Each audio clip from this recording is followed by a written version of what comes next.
চট্টগ্রাম বন্দর বিদেশিদের হাতে দেওয়ার প্রতিবাদে মানববন্ধন করছে চট্টগ্রামবাসী। এ নিয়ে আরো খবর জানাতে চট্টগ্রাম থেকে সরাসরি যুক্ত হচ্ছেন আমাদের সহকর্মী নয়ন বড়ুয়া। জয়, কি দাবি করছেন তারা জানাবেন আমাদের।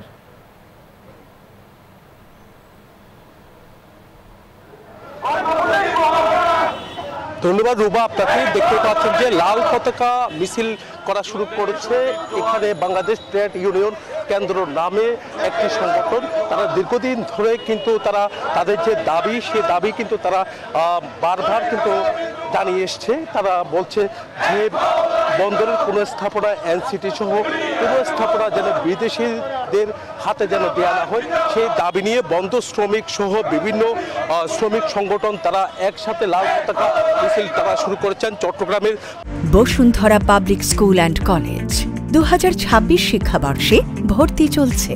প্রবর্তক বোর্ড থেকে এই মিছিলটি আমরা দেখতে পাচ্ছি চট্টগ্রামের বিভিন্ন সড়ক প্রদক্ষিণ করা হচ্ছে।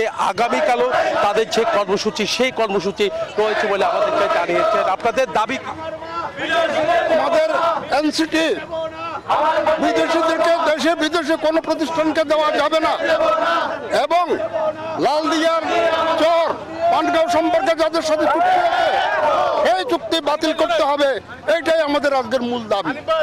তাদের যে দাবি সে দাবিতে তারা কিন্তু এখনো অনড় রয়েছে। তারা বলছেন যে বিদেশিদের হাতে যদি কোনো স্থাপনা দেওয়া হয় তাহলে কিন্তু তারা আরো কঠোর আন্দোলনে যাবে বলে তারা হুঁশিয়ারি উচ্চারণ করছেন। এই ছিল আমার এখানকার সর্বশেষ। ফিরে যাচ্ছি স্টুডিওতে রুবার কাছে।